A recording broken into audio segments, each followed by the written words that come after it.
Oreo Big Stuff. Oreo Big Stuff. To get my own candy hit. Reggie, with a rich caramel center. Some foods were hyped as the next big thing, but ended up as unforgettable disasters. Why did these bold flavors and strange creations flop so badly? And which ones were simply too weird to survive? Let's dig into 50 innovative foods that failed miserably. One of the strangest culinary misfires of the 1970s was celery-flavored Jell-O, part of Jell-O's savory line meant for salads and meat molds. Introduced as a complement to the mid-century obsession with gelatin-based dishes, this pale green concoction was supposed to pair well with vegetables, meats, and mayonnaise in aspic-style presentations. Unfortunately, the flavor was aggressively vegetal and oddly bitter, making it unpalatable to most consumers. I've done this with Jell-O products from the 50s. They half-make. Even adventurous home cooks found it difficult to incorporate into edible recipes. The Jell-O brand quickly realized that the savory gelatin craze was dying with the times. By the mid-1970s, celery Jell-O was pulled from shelves, joining other bizarre flavors like Italian salad and mixed vegetable in the vault of forgettable food flops. Not in the mood for green gelatin? Could a square-shaped breakfast bar save the morning? Of all the meatless meals ever attempted, McDonald's Hula Burger might be the most misguided. McDonald's Golden Grill. It's got real pineapple. Ray Kroc cooked it up as a Lent-friendly option for Catholic customers who skipped meat on Fridays. The plan? Swap out beef for a grilled pineapple slice topped with cheese on a plain bun. Tropical? Maybe. Tasty? Not quite. Customers overwhelmingly preferred the Filet-O-Fish, created by a devout Catholic franchisee who knew what his audience actually wanted, something that didn't taste like dessert gone wrong. The Hula Burger vanished almost instantly, proving you can't force fruit into fast food just because it's Lent. In the 1970s, General Mills sought to revolutionize mornings with its short-lived Breakfast Squares product. These dense, cake-like bars were designed as a quick, nutritious alternative to traditional breakfasts, targeting busy adults and teens on the go. Our Quaker Breakfast Squares are made with apple and strawberry purees, creamy peanut filling, our hearty Quaker oats. They came in flavors like chocolate and cinnamon and were fortified with vitamins to make them appear healthy. However, despite aggressive advertising, the product failed to catch on. Consumers complained about the dry texture, bland taste, and questionable freshness. Worse, it didn't feel like a real breakfast, leaving many unsatisfied. As healthier options and cereal bars emerged later in the decade, breakfast squares quickly became obsolete. General Mills quietly discontinued them, and the idea was shelved until granola bars rose in the 80s. Before the Big Mac became a fast food icon, the Big Barney was already flipping double-deckers with special sauce and swagger. We have fresh ideas at Red Barn. I'm having the fish fillet just for the hell of it. Born around 1961 under the red roof of Ohio-based Red Barn, the Big Barney had all the right ingredients: twin beef patties, American cheese, shredded lettuce, and a triple bun, stacked with ambition. It beat McDonald's to the punch by 5 years, but what it didn't beat was the brutal reality of franchise costs. Red Barn's barn-shaped restaurants were charming but expensive to maintain. As cookie-cutter fast food architecture took over, the brand couldn't keep up. By the 80s, the Big Barney became the Farm Boy under a new name and dwindling locations. The final Red Barn shut down in 2020, taking Big Barney with it. But what happens when a burger chain dares to go bunless and beefless? The 1970s saw a surge in prepackaged convenience foods, but canned hamburgers were a bridge too far. Designed for campers, military personnel, and novelty seekers, these fully cooked burgers came sealed in metal cans, complete with bun, patty, and all the fixings. Companies like Trek or generic survival food brands offered them as just heat and eat solutions. And I mixed some beef stock and turkey bone broth I had. But the texture was rubbery, the bread was soggy, and the meat tasted more like mystery meat than beef. The presentation was unappetizing, and the idea of canned bread alone turned many stomachs. Unsurprisingly, the product never reached mainstream shelves and mostly survived as a fringe curiosity before vanishing entirely by the late 70s. Its failure proved that not everything needs to come with a pop-top lid. The 1960s were obsessed with casseroles, and hamburger pie was a top-tier example of the trend. Budget-friendly, one dish, and perfect for busy families, it took everything Americans loved about a cheeseburger and mashed it into a pie dish.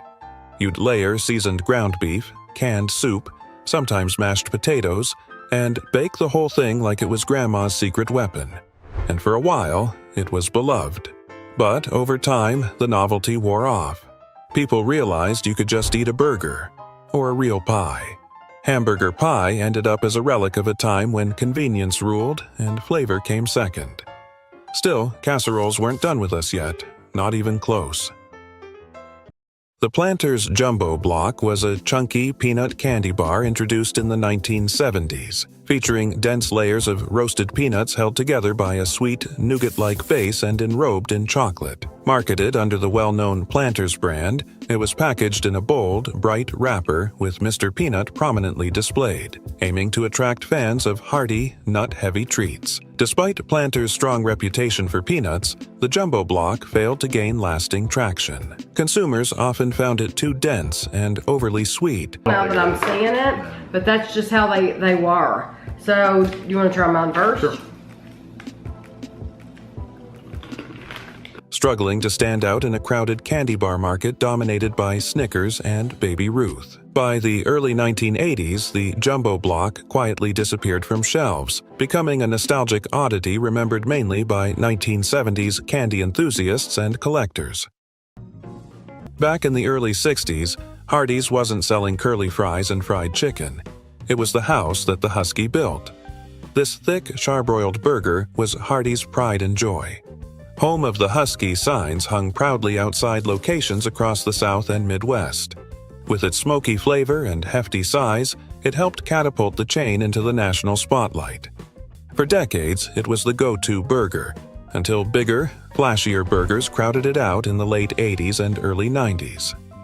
The Husky quietly slipped off the menu, leaving longtime fans scratching their heads and clinging to memories of simpler, grill-kissed times. During an era when breakfast cereals were as much about fun as nutrition, Waffle-O's carved out a unique place in 1970s morning routines. Its Western-themed TV ads, complete with the unforgettable jingle, "Get along, little blueberry critters, get along," made a lasting impression on young audiences. While it built a loyal fan base thanks to its bold maple syrup flavor and waffle-shaped crunch, Waffle-O's had its drawbacks. The cereal's unusual texture, crispy in the middle, soggy on the outside, and oddly tough at the core, could be rough on the mouths of eager kids, especially when eaten dry. So I assume it was artificial flavoring that made them taste like waffles. Now this cereal was discontinued in 1982 when I was only 2 years old, so I never got to try it. I guess I could try a piece right now, but we all... Still, for many, the distinct taste and nostalgic charm outweighed the bite. With a name that sounds like a tongue twister, Slumgullion Stew was the ultimate clean-out-the-fridge meal. It wasn't born in a chef's kitchen. It came from necessity. Toss together ground beef, macaroni, canned corn, kidney beans, tomatoes, and anything else that hadn't expired, and you had yourself a dinner. No rules, no measurements, just whatever worked. By the 1960s, as suburban living exploded and grocery bills tightened, Slumgullion became a staple for families juggling budgets and hungry mouths. It wasn't pretty, but it was surprisingly tasty, like chili meets hamburger helper. It also had a sense of community baked in.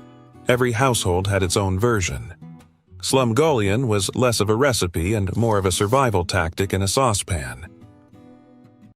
While TV dinners had already become popular by the 1950s, the 1970s saw an attempt to revolutionize them with foil trays designed for better heating and convenience. These trays promised even cooking and easy disposal, appealing to busy families. However, the foil trays often caused uneven heating in some microwaves, leading to soggy or overcooked meals. Additionally, concerns about aluminum leaching into food began to surface, sparking consumer anxiety. The lightweight packaging was also prone to damage during shipping and storage. That changed when Quaker State Foods entered the scene that year. They revolutionized the game by introducing lightweight aluminum trays with a thin aluminum lid, which reduced its shelf life. By the late 1970s, many brands had shifted back to safer and more reliable packaging materials. Although innovative in intent, foil tray TV dinners failed to meet durability and safety expectations, which limited their success.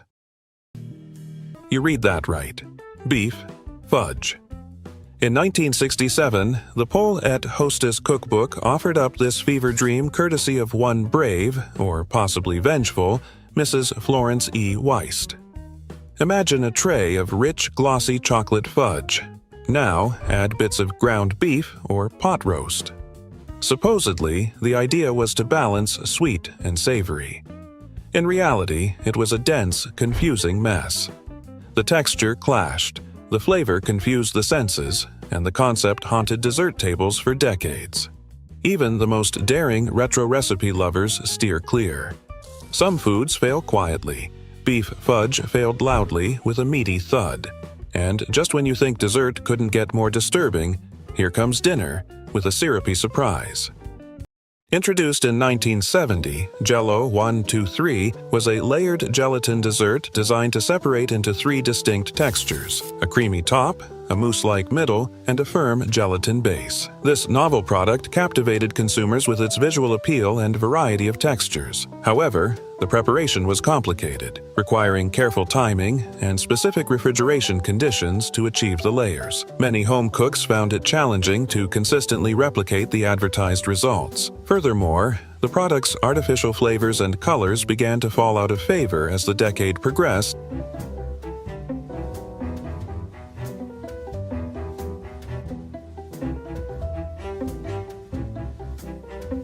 and health concerns mounted. Sales declined by the late 1970s, and production ceased. Jell-O 1-2-3 remains a nostalgic symbol of the era's fascination with convenience meets novelty. This wasn't your grandma's rice casserole. It was something far more sinister. Straight out of Miss Fluffy's rice cookbook, deviled rice looked like a science experiment gone rogue. The ingredients: cooked rice, green peppers, onions, sour cream, Worcestershire sauce, mustard, pimentos, and currant jelly. The result? A swampy, gelatinous mash that resembled a 1960s movie monster more than dinner. Retro food ghoul described it as relationship ending. And they weren't wrong. It wasn't healthy, it wasn't tasty, and it definitely wasn't deviled in any redeemable way. Launched by Coca-Cola in 1963, Tab Cola was the first diet soda specifically designed for women, gaining significant popularity in the 1970s. Despite its pioneering role, Tab Cola struggled with taste issues. Many described it as bitter or metallic due to the artificial sweetener saccharin. As diet soda options expanded and consumer preferences shifted, Oh, to me, real cola tastes just 1 calorie. Tab Cola, what a beautiful drink.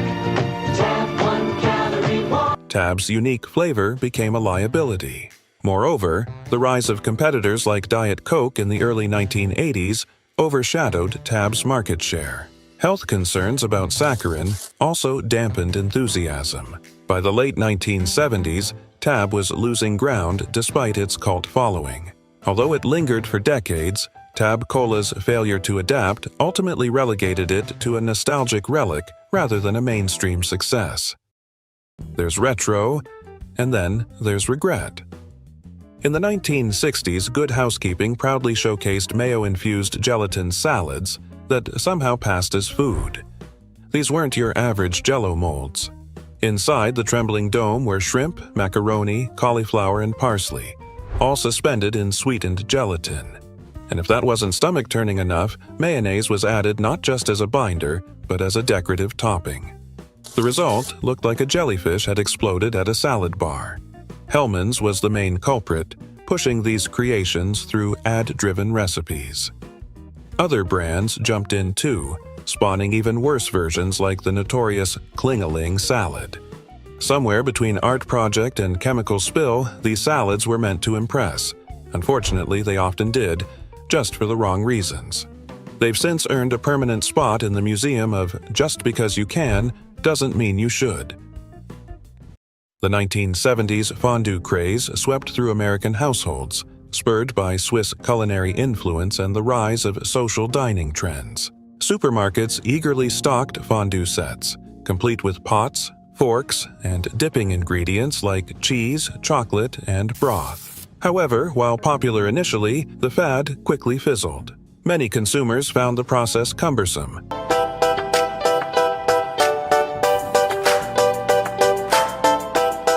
Requiring special equipment, constant heating, and messy preparation. Additionally, fondue parties were niche events, limiting the repeat use of the sets.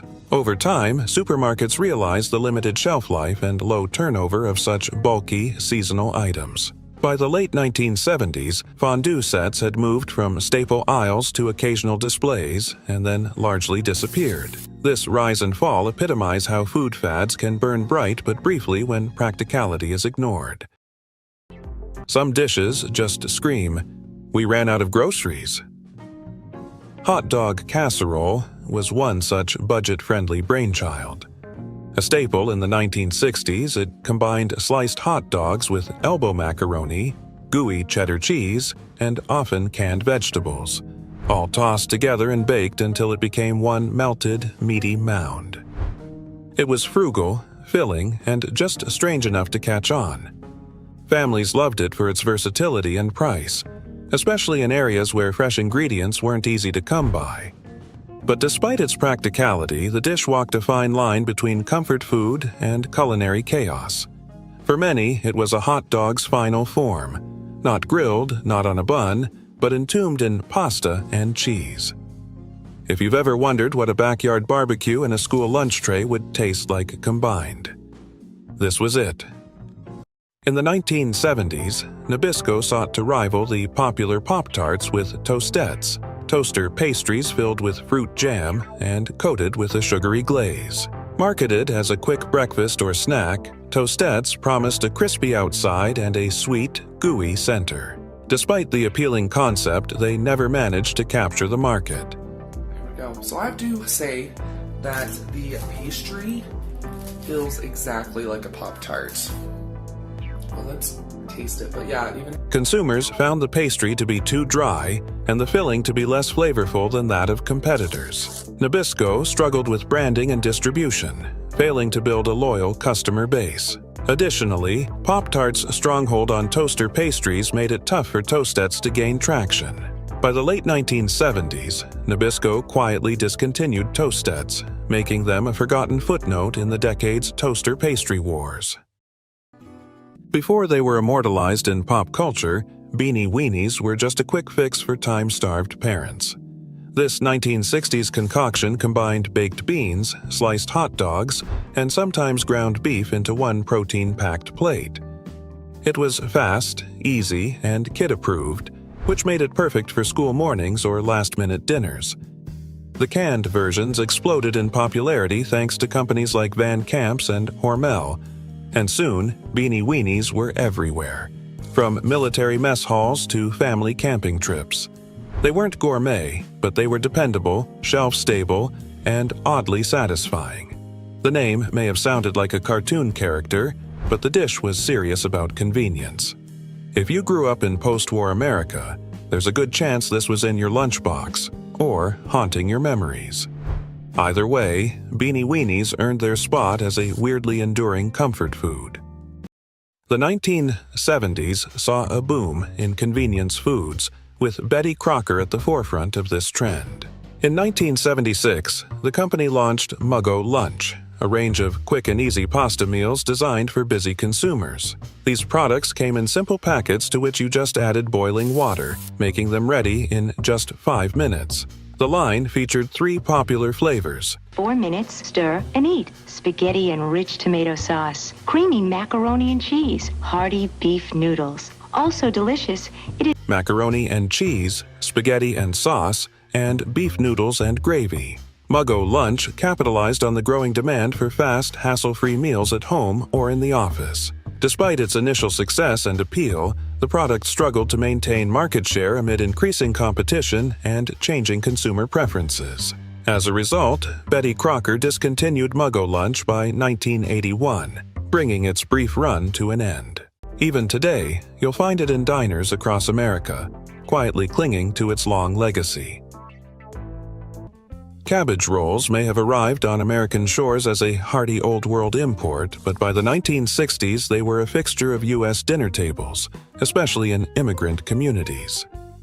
Each roll was a small, leafy package of meat, rice, or buckwheat, and the occasional surprise like mushrooms or dried fruit. Boiled or baked, they served as a frugal filling dish during wartime and the lean years that followed. But for many kids growing up in mid-century suburbs, they were a mealtime horror, soggy greens wrapped around mystery meat. Cabbage rolls had the unfortunate fate of looking too healthy and tasting too bland, unless doused in sauce or heavily spiced. Still, for the families that loved them, they were comfort food with cultural pride. For everyone else, they were the thing you tried to trade away in your lunchbox. In the 1970s, chiffon margarine entered the market as a light, fluffy alternative to traditional margarine and butter, promising a spreadable texture and healthier, vegetable-based fats. It targeted health-conscious consumers seeking lower saturated fat options during a period when awareness of heart health was on the rise. While the concept was on trend, chiffon faced stiff so many margarines. But chiffon tastes good enough to fool Mother Nature.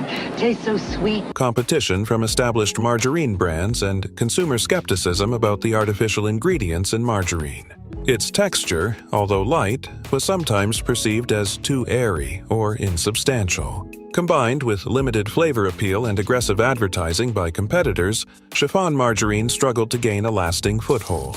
By the late 1970s, it had largely disappeared from grocery shelves, a casualty of intense market rivalry and evolving tastes. Pimento cheese sandwiches were the South's answer to both comfort and convenience. Creamy, sharp cheddar mixed with diced red pimentos became the heart of a spread that graced white bread across generations. Some added garlic, cayenne, or jalapenos. Others spiked it with Worcestershire sauce for depth. No matter how it was made, it was affordable, filling, and unforgettable. This cheesy concoction popped up at school lunches, family reunions, and Southern picnics alike. In the 1960s, when simple prep-free meals were prized, the pimento cheese sandwich hit all the marks. You didn't need fancy ingredients, just some pantry staples and a fridge. Grocery stores carried tubs of the stuff, but many still swore by their grandma's homemade version. It wasn't flashy, but it had soul, and in the South, that's what mattered. Bambeanos was a snack created by Colgate-Palmolive, featuring roasted and flavored whole soybeans. Launched in 1975, it was discontinued by May 1976 due to its notorious side effect of causing excessive flatulence. Alright, all 7 of these paninis each came with a side item. I could have gotten either a bag of chips. Despite initial hopes, the product quickly developed a bad reputation, resulting in poor sales with fewer than 25,000 cases sold. Colgate-Palmolive invested approximately $750,000 in developing and marketing Bambeanos before pulling it from the market. Following its withdrawal, a legal dispute arose with the roasting contractor, United Roasters, which was awarded $571,000 by a jury. Bambeanos remains a cautionary tale in the snack industry, highlighting the risks of introducing novel products without fully anticipating consumer reactions. In 1968, Jell-O went wild, literally. The brand introduced a trio of wild flavors, hoping to jazz up gelatin with bold, fruit-forward punch. Anytime, any season, for any rhyme or any reason. It's the dreamy with creamy, soft to chew, good for you, brightful, delightful, jiggly, wiggly. Wild Cherry Jell-O was the standout. Tangier than its regular cherry cousin, with a sweet sour zing that promised something different at every wobbly bite. It was the kind of Jell-O you'd expect to see at a groovy dinner party, next to fondue pots and avocado green decor, but it didn't stick around. Despite its flavorful twist, Wild Cherry couldn't hold its ground in the Jell-O lineup. Fans today are told to make do with Black Cherry, but that version brings a heavier, darker note, less wild, more funeral punch. Whether it was too niche, too tart, or just a victim of changing palates, Wild Cherry Jell-O faded out quietly. Crazy Cow cereal was a breakfast innovation introduced by General Mills in 1977. This cereal featured crispy corn puffs coated with a powdered drink mix, allowing the milk to transform into flavored chocolate or strawberry milk once poured over the cereal. Look, it's called Crazy Cow, right? Now I'm no bovine expert, but aren't cows female? My understanding was always that cows are female. The concept aimed to combine the enjoyment of flavored milk with the crunch of cereal. While the novelty appealed to some, the product was discontinued in the early 1980s due to limited market appeal and the novelty wearing off. Despite its brief presence, Crazy Cow cereal remains a nostalgic item for those who recall its distinctive approach to breakfast. Long before fast food chains battled over chicken sandwiches, Burger King took a weird gamble with hot ham and cheese. Enter the Yumbo, a 1968 offering that wrapped lean ham and melted American cheese inside a warm, soft roll. Just like when it debuted in 1968, the Yumbo is still a hot ham and American cheese sandwich, only this time it has lettuce and mayo. And instead of a round bun, it's on a long bun. It came in a clamshell-style foam container that kept it toasty, long before McDonald's tried anything similar with the McDLT. The Yumbo wasn't flashy, but it gained a quiet following among those who wanted a break from burgers. Still, it didn't mesh with Burger King's growing grill-first identity. By 1970s, it was quietly cut from the menu. A short-lived 2014 comeback tried to modernize it with lettuce and mayo on a hoagie roll, but fans of the original weren't impressed. You can't reheat nostalgia. Born from the space-age craze, space food sticks were introduced in the early 1970s by Pillsbury as a futuristic snack inspired by NASA's space rations. These chewy, rod-shaped nutritional sticks came in flavors like peanut butter, caramel, and chocolate, and were marketed as energy food for the modern adventurer. Although NASA used an early prototype in space, for this effort, Pillsbury has developed many special foods. Here is the first one to be made available to the public: Space Food Sticks. To meet the demands of a long space flight, the mass-market version failed to captivate long-term consumer interest. The taste and texture, described as bland and rubbery, left much to be desired. As the novelty of space-themed products wore off and health trends evolved, consumers turned to more natural snack options. By the early 1980s, space food sticks quietly vanished from store shelves, becoming a relic of both 1970s gimmick marketing and astronaut nostalgia. After watching the Filet-O-Fish dominate the Catholic Friday market, Burger King threw its own net into the seafood game. The Whaler debuted in the late 60s with a crispy fish patty, a splash of tartar sauce, and shredded lettuce all nestled in a sesame seed bun. With creamy tartar sauce, the Whaler, so big, so tempting, so... The Whaler doesn't get swallowed up by the bun. It was a respectable sandwich, if a little forgettable. Unlike its flame-grilled siblings, the Whaler never got much love in the spotlight. Maybe it was the bland name, or maybe it just lacked the flavor punch customers expected from the King. While it had brief comebacks under new names, nothing stuck. Eventually, the Whaler got swallowed by the tide of limited-time offers and seasonal menu rotations. It never quite found its sea legs. In an era hungry for innovation, Kraft launched Kugel in 1971, a line of flavored peanut butters in varieties like chocolate, cinnamon, vanilla, and banana. Targeted primarily at kids, Kugel even came with its groovy mascot, a googly-eyed cartoon face that Googled around TV screens. While the idea of dessert-inspired peanut spreads initially excited curious families, the product soon encountered issues. Crackers or almost anything. And it doesn't make my mouth stick together. And it doesn't make my mouth stick together. You love Kugel, the crappy... Consumers found the flavor combinations odd and overly artificial, especially for a staple like peanut butter. Sales didn't meet Kraft's expectations, and by the late 1970s, Kugel was discontinued. The concept was simply ahead of its time, or perhaps too strange for it, leaving behind only hazy memories and vintage commercial clips as proof of its fleeting existence. Cheap, cheerful, and controversial. This casserole was Depression-era logic baked into a 60s dish.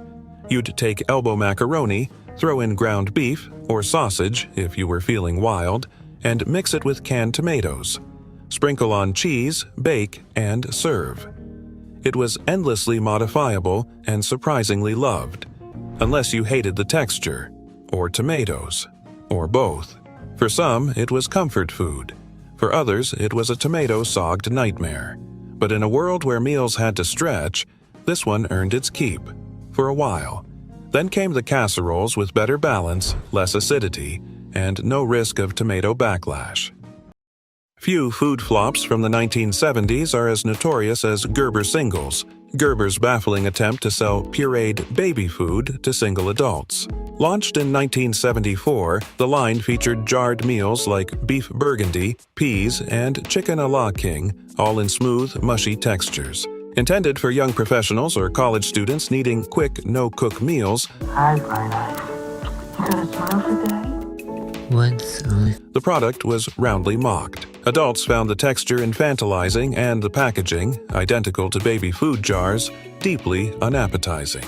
The flavors also failed to deliver. Blandness and lack of visual appeal killed any novelty it might have had. Gerber Singles was pulled from shelves within a year, serving as a legendary example of how poorly targeted marketing and misjudged consumer psychology can doom even a well-known brand.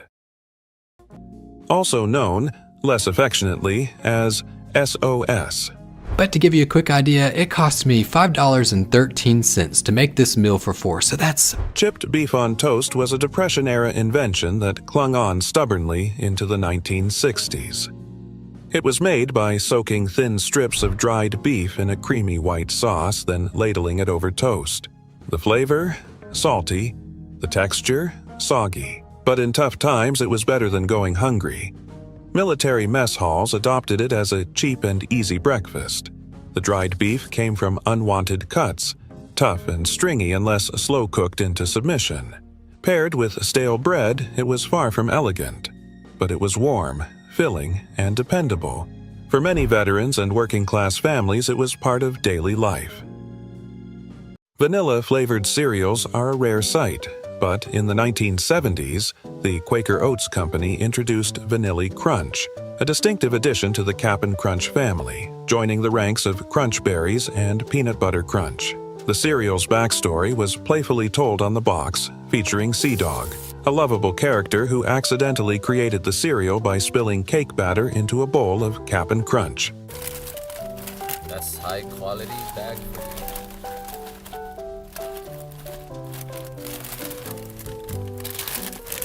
TV commercials described it as crispy, creamy-colored globes of goodness, emphasizing its unique vanilla flavor and added nutrients such as vitamin B and iron. With a taste often compared to crunchy birthday cake, Vanilli Crunch left a lasting impression on fans. Though discontinued in 1975, nostalgic cereal lovers still fondly recall its sweet, one-of-a-kind flavor. Before frozen waffles and toaster strudels ruled breakfast, there were potato pancakes, crispy, starchy, and born from frugality. Deeply rooted in Jewish cuisine, they were especially popular during Hanukkah but found broader American appeal during the Great Depression and post-war recovery. Why? Potatoes were cheap, filling, and available everywhere. Grated, seasoned, and fried until golden, these pancakes could stretch a meal or serve as a meatless main. By the 1960s, they had crossed over from cultural staple to general comfort food, embraced by diners and home kitchens alike. You'd find them topped with sour cream, applesauce, or even leftover gravy. While they never vanished, they've become overshadowed by flashier breakfast trends. On the flip side, the next dish was a total disaster.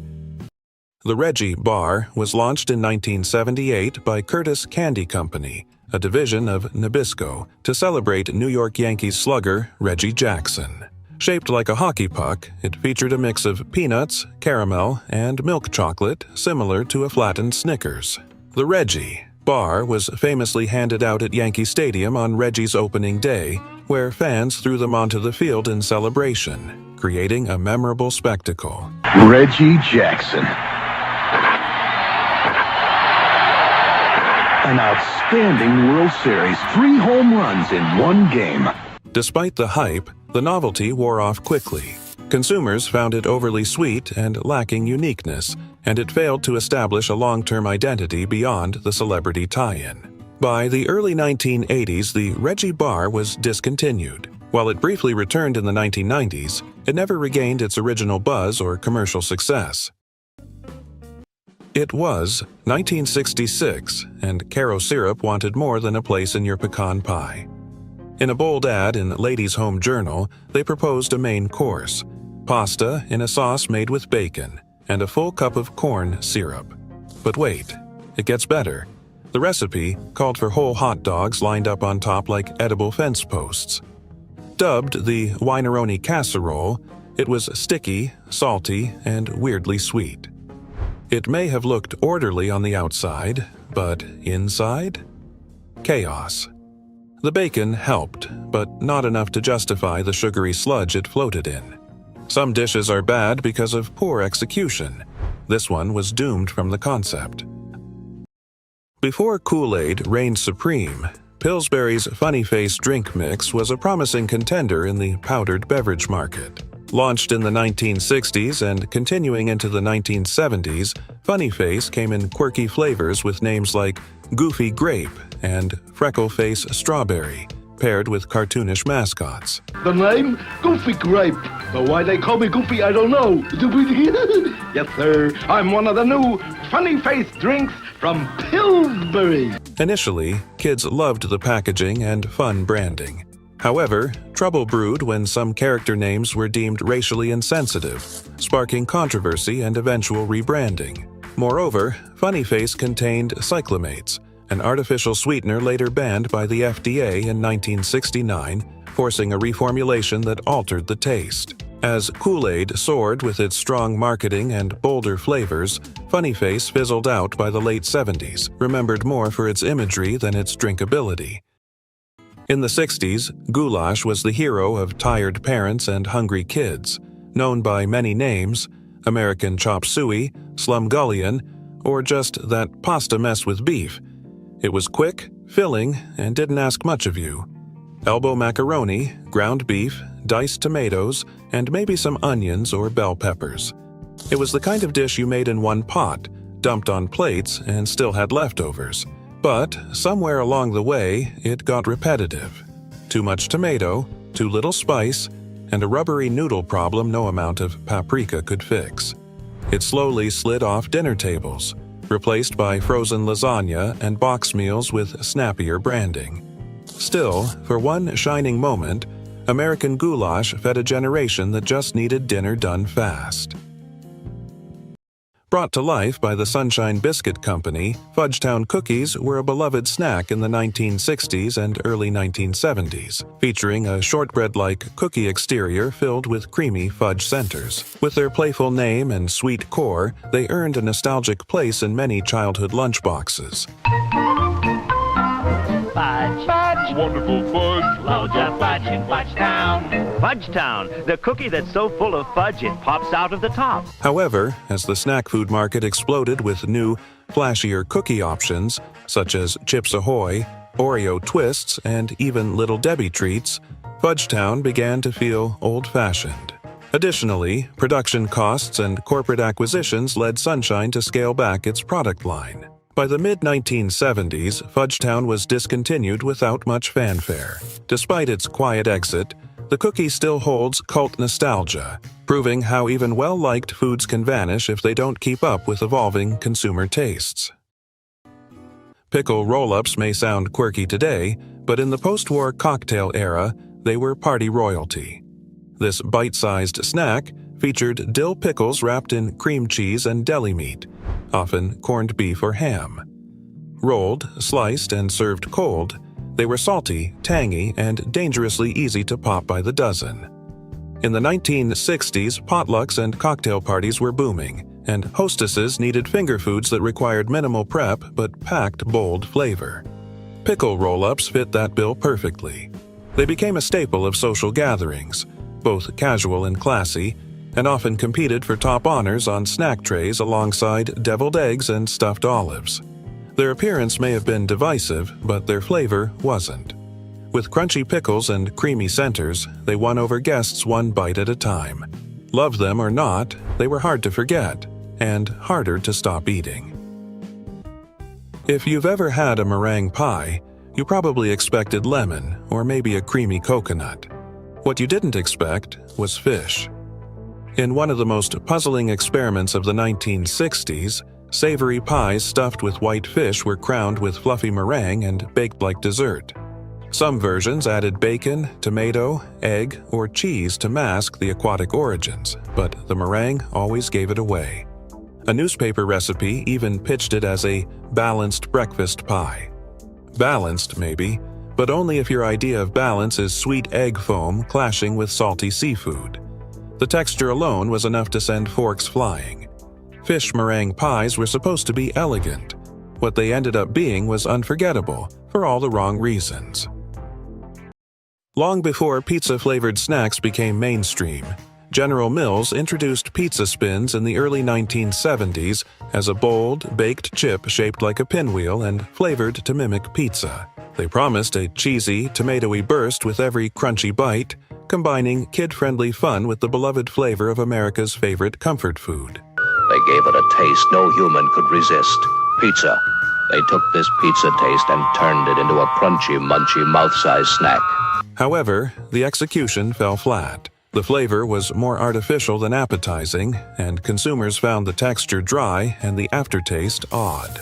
Compounding the issue, pizza spins were poorly marketed and failed to stand out on shelves crowded with better-tasting, longer-lasting competitors, such as Doritos. By the mid-1970s, General Mills quietly pulled the plug.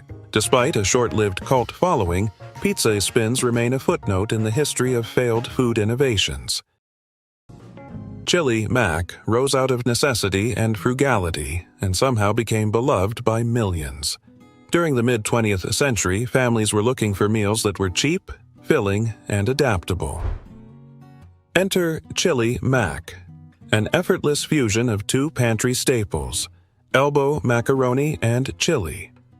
The macaroni provided bulk, the chili brought bold flavor, and together they created a dish that satisfied without draining wallets. It became a regular on dinner tables, especially in working-class homes. Ground beef, beans, tomato sauce, and spices were all cheap to come by, and macaroni stretched it further. It wasn't fancy, but it didn't need to be. Chili Mac could feed a family of 5 with leftovers to spare. Though it's no longer a trend, it still lingers in lunchrooms, potlucks, and nostalgic cravings, because nothing says American ingenuity like comfort food in a single pot. In 1976, Tangy Taffy was introduced as a bold twist on traditional taffy candy, promising a sour, tangy flavor that would excite young consumers. Manufactured by General Foods, this product aimed to combine the chewy texture of taffy with a zesty punch. It says, Laffy for me, taffy for you. Right on the back of it. It's made by Nestle. Hoping to carve out a niche in the competitive candy market of the 1970s. However, Tangy Taffy failed to resonate with customers, who found its sourness overwhelming and the flavor profile too unusual compared to the familiar sweet taffy taste. Additionally, the texture was criticized for being sticky and difficult to chew. Despite aggressive marketing campaigns targeting kids and teenagers, Tangy Taffy was discontinued within a year due to poor sales and negative consumer feedback, making it one of the notable candy flops of the decade.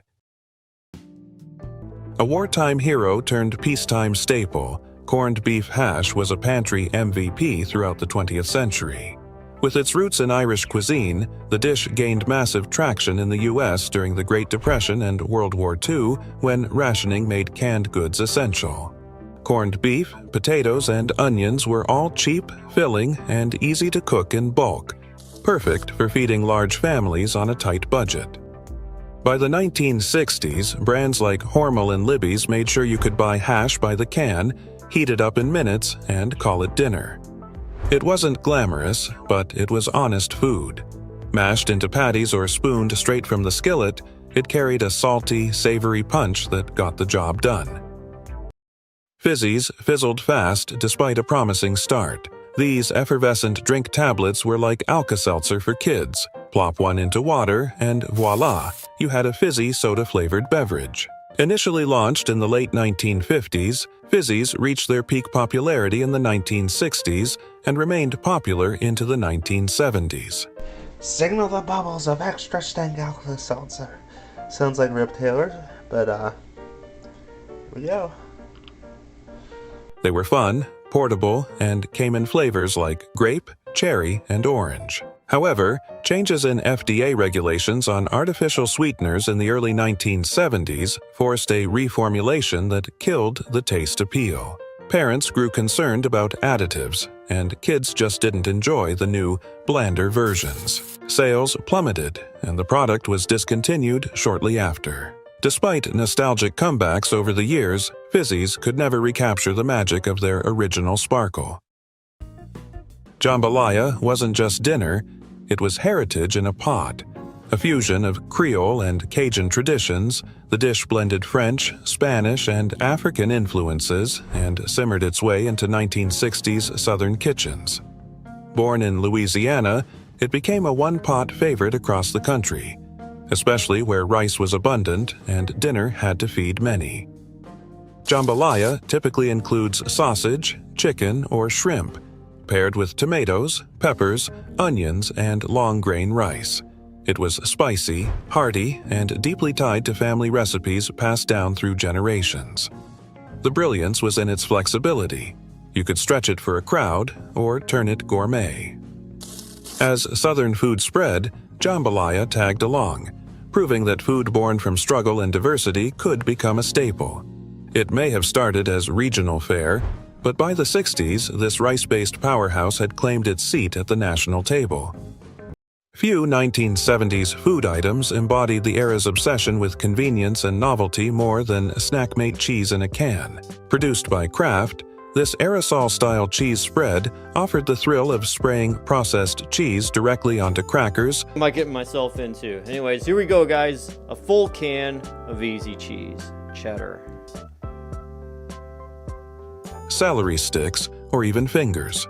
It was fun for kids, easy for parents, and an undeniable conversation starter at parties. However, beneath the gimmick was a growing consumer concern: artificial ingredients, preservatives, and questionable nutrition. As health consciousness began rising later in the decade, public perception of canned cheese shifted from quirky to unwholesome. Furthermore, its flavor was often described as overly salty or plasticky. Although versions still exist today, the original Snackmate boom quickly deflated, leaving behind a legacy of over-processed innovation that is now largely regarded as cheesy.